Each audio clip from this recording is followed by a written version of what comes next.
अस्सलाम वालेकुम वरहमतुल्लाहि वबरकातुहू। मैं इंशाल्लाह आने वाली कुछ वीडियोस में आपसे कुछ मसनून कुरानी दुआएं तर्जुमे के साथ शेयर करूंगी ताकि हम उन्हें सीखें और अपनी दुआओं को खूबसूरत बनाएं, अल्लाह ताला को खूबसूरत तरीके से पुकारें और उससे बातें कर सकें।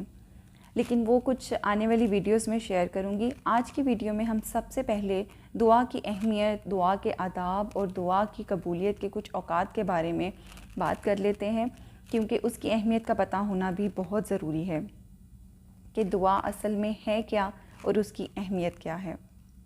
क्योंकि इंसान की तख्लीक का मकसद इबादत करना है, जैसा कि अल्लाह ताला फरमाते हैं वमा खलक़तुल जिन्ना वल इंसा इल्ला लियअबुदून, मैंने जिन्नों और इंसानों को अपनी इबादत के लिए पैदा किया है। और इसी तरह से दुआ जो है वो बहुत बड़ी इबादत है। जैसे कहा जाता है कि दुआ नमाज का मगज़ है। अगर हम दुआ गौर से नहीं करते, गाफिल दिल से करते हैं, तो हमारी दुआ कबूल भी नहीं होती। नबी करीम सल्लल्लाहु अलैहि वसल्लम ने फरमाया अद्दुआउ हुवल इबादा, कि दुआ ही इबादत है। एक और जगह फरमाने इलाही है व इज़ा सअलका इबादी अन्नी फ़ा इन्नी करीब अजीबु दावतुद्दाई इज़ा दआन, कि अल्लाह ताला फरमाते हैं कि जब मेरे बंदे आपसे मेरे बारे में पूछें तो फरमाएं कि मैं करीब हूँ, उनकी पुकार का जवाब देता हूँ जब भी वो मुझे पुकारते हैं। सुभान अल्लाह। तो दुआ की इतनी अहमियत है कि हर चीज़ के बाद, कुरान पाक पढ़ने के बाद, नमाज के बाद दुआ मांगने का हुक्म दिया गया है। और असल ताल्लुक़ भी तो यही है कि अल्लाह ताला से ताल्लुक़ भी हमारा दुआ ही है, जिसके ज़रिए हम अल्लाह ताला से बात करते हैं, अपनी हाजात उसके सामने रखते हैं। तो इसलिए दुआ की बहुत अहमियत और फ़जीलत है।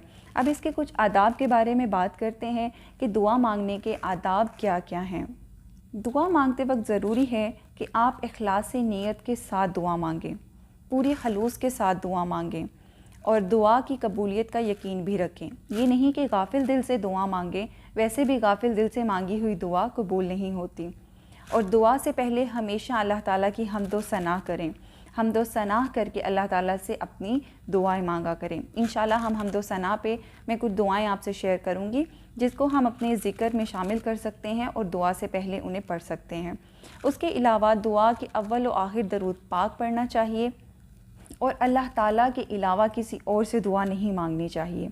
अल्लाह ताला से अपनी बख्शिश की तलब भी करते रहना चाहिए, क्योंकि बहुत ज़रूरी है कि कुछ हमारे गुनाह गलतियां ऐसे होते हैं जो हमारी दुआओं की कबूलियत में रुकावट होते हैं। इसलिए हर वक्त नमाज के अलावा पूरे दिन में या दुआ मांगने से पहले, दुआ करने के बाद, दौरान हर वक्त हमें चाहिए कि हम अपनी बख्शिश की तलब करते रहें, हमारी दुआएं मुस्तजाब हो सकें। इसके अलावा शुक्र अदा करना चाहिए, जैसे कि अल्लाह ताला भी फरमाते हैं कि अगर तुम मेरा शुक्र अदा करोगे तो मैं तुम्हें मज़ीद नवाजूँगा। इसलिए अल्लाह ताला की नेमतों का शुक्र अदा करना बहुत ज़रूरी है। इसके अलावा कुछ औकात ऐसे होते हैं जिनमें दुआओं की कबूलियत जो है वो ज़रूर होती है। वो औकात कौन कौन से होते हैं?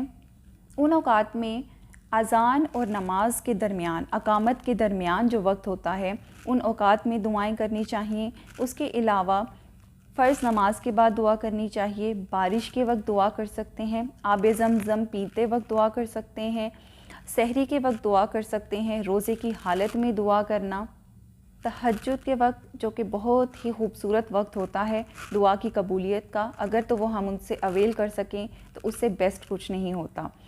उसके अलावा कुरान पाक की तिलावत के बाद दुआ करनी चाहिए।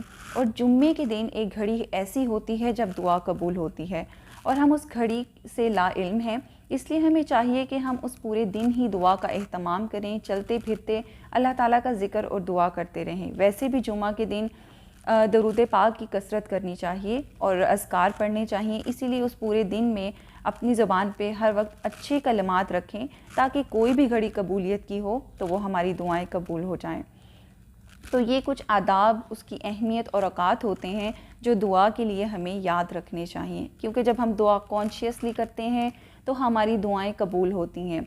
दुआ के लिए एक बात जहन में ज़रूर रखनी चाहिए कि दुआ फ़ौरन कबूल हो या कुछ टाइम बाद, کچھ دعائیں ہماری اسی وقت قبول نہیں ہوتی، ہم مایوس ہو جاتے ہیں، لیکن یقین رکھیں کہ ہماری دعائیں اللہ سبحانہ تعالیٰ رد نہیں کرتے، ضائع نہیں کرتے، وہ کسی نہ کسی طریقے سے ہمیں فائدہ ضرور دیتی ہیں۔ تو امید کرتی ہوں اس ویڈیو سے آپ کو کچھ انفارمیشن ملی ہوگی۔ انشاءاللہ کمنگ ویڈیوز میں آپ سے جو ہے میں کچھ دعائیں ترجمے کے ساتھ شیئر کروں گی۔ اللہ تعالیٰ ہمیں ان باتوں کو سننے اور بتانے سے زیادہ عمل کرنے کی توفیق عطا فرمائے۔ جزاک اللہ۔